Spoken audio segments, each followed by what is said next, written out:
Oh, okay. Wow. 16 upvotes here. I'm a newly practicing Muslim. I'm attending the class so far. I'm benefiting a lot. Oh, God. But there are other people whose videos I benefited from who warn us against listening to you. Drum roll, please. Some say you're trying to corrupt or water down Islam. Some say you aren't a scholar and talk about things you don't have an expertise in. How do I know what to believe? Very good question. We'll just take this one question. Time is limited. Firstly, genuinely, my dear brother or sister, wallahi, I empathize with you. I feel for you. I make dua for you. And I'm sorry that you have to get involved in these types of things. Wallahi, it is sad that when you're not that practicing, you become practicing and you have an innocent belief that all religious Muslims are all lovey-dovey together and all religious folks are all one big group.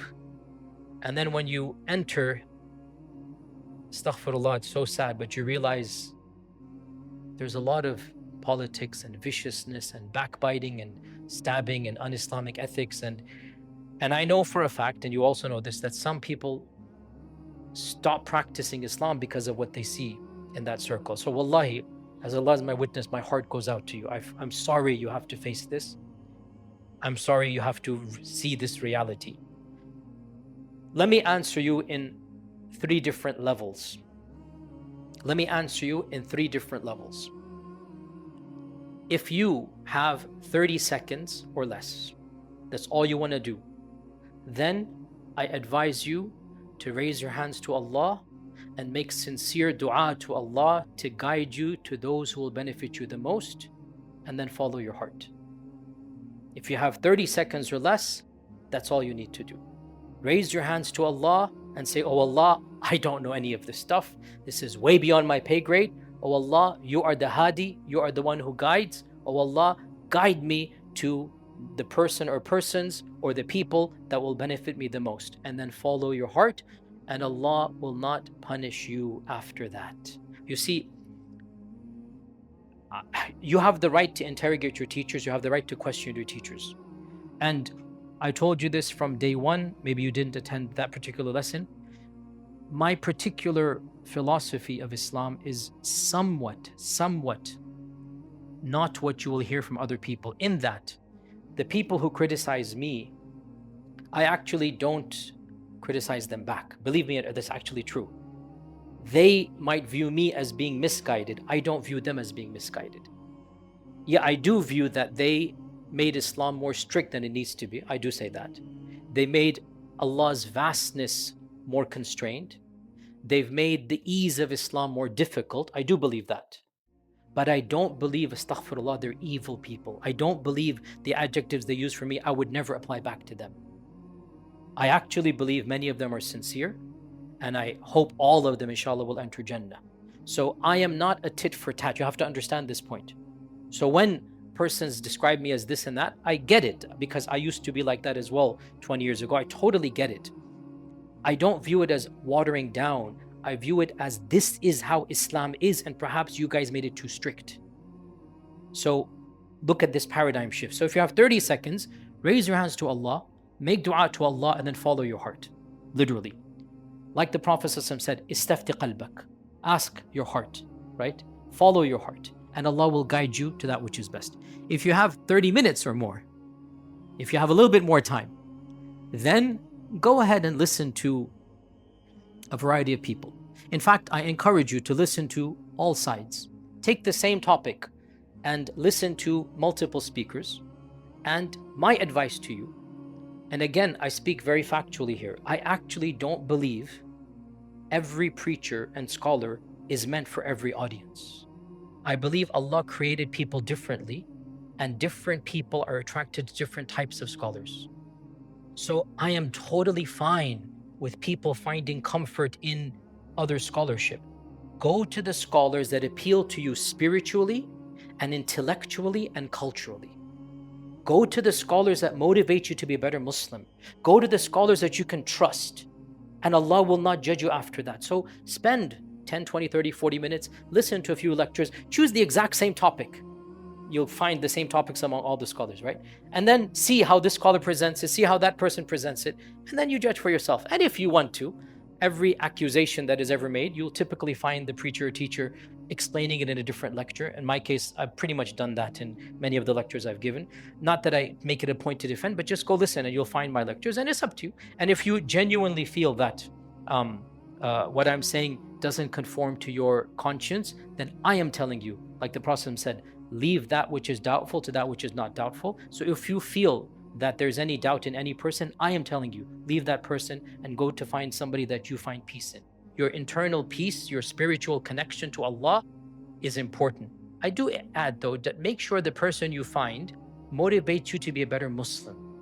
You want somebody that encourages you to be closer to Allah, encourages you to have better etiquette with fellow human beings, encourages you to be more spiritual. And that's a sign of, inshallah, correctness. So anybody that does that, and actually, in my opinion, all mainstream movements will do that.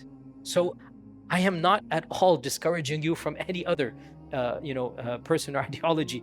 So this is the second level. If you have 30 minutes or more, listen to multiple people, and then you make up your mind based upon intellectual. The first level, you make a conscience decision. The second level, you make an intellectual decision. Is that clear? What is the third and highest level? For those that truly want to be leaders, movers and shakers, I actively encourage you to listen to my critics and to me. I actively encourage you to benefit from everybody out there, because everybody has something to give. Wallahi, even my worst critics that are Muslims, they have lectures that are beneficial for the ummah. And I encourage you to go listen to them, because I don't believe that a person is all evil. And I'm not treating you like 5-year-olds to tell you, don't listen to so-and-so. Yes, I tell my 5-year-old, if I have a 5-year-old anymore, I had a 5-year-old say, hey, you kid, don't listen to that. Okay, but we live in a modern world, and you're gonna be exposed to a lot of ideas, and you're gonna have to learn to navigate those ideas. And who am I to put, earplugs on you, don't listen to this, don't listen to that. No, I would actually want my core students that really want to benefit, that they listen to me and they listen to my worst critics as well. And they take the good, and if there's something other than good, they don't take it from them. And they take the good from me, and without a doubt, I'm a human being.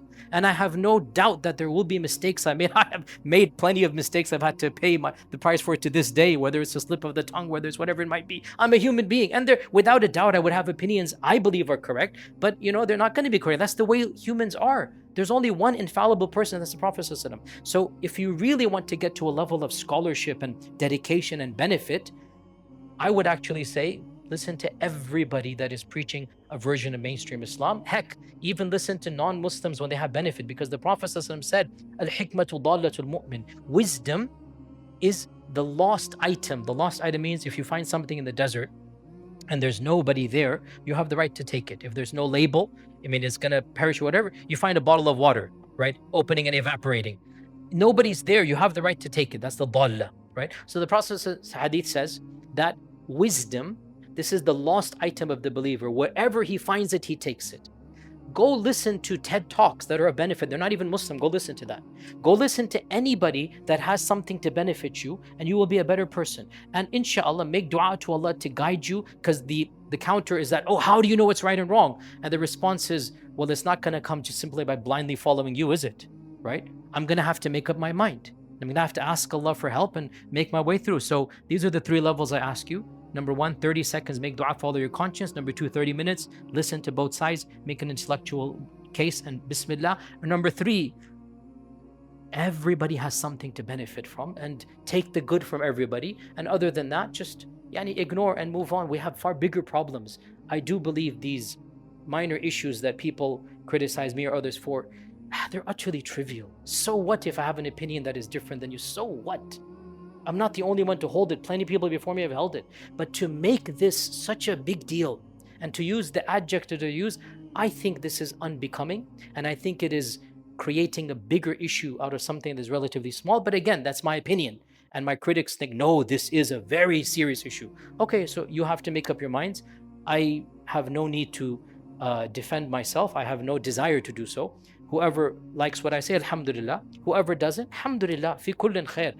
Islam is above individuals. I want you to know this, but we'll conclude on this point. Islam is above individuals. Allah doesn't need me nor my critics to defend this religion. This religion will last beyond us. So do not tie your religion to an individual other than the Prophet ﷺ. It is reported Ibn Taymiyyah allegedly said, allegedly because there's dispute exactly to say this, that if Imam al-Bukhari had never come, Allah Azza wa Jalla would have still preserved his religion. The religion was not dependent on him. He said this of the greatest scholar. Well, then who am I? Who is anybody else? So don't tie your religiosity to one or two group of scholars. I think this is not appropriate. The religion will be defended. And if, may Allah protect me, if I make a mistake, Allah will protect his religion. And if I benefit, I and others are going to benefit.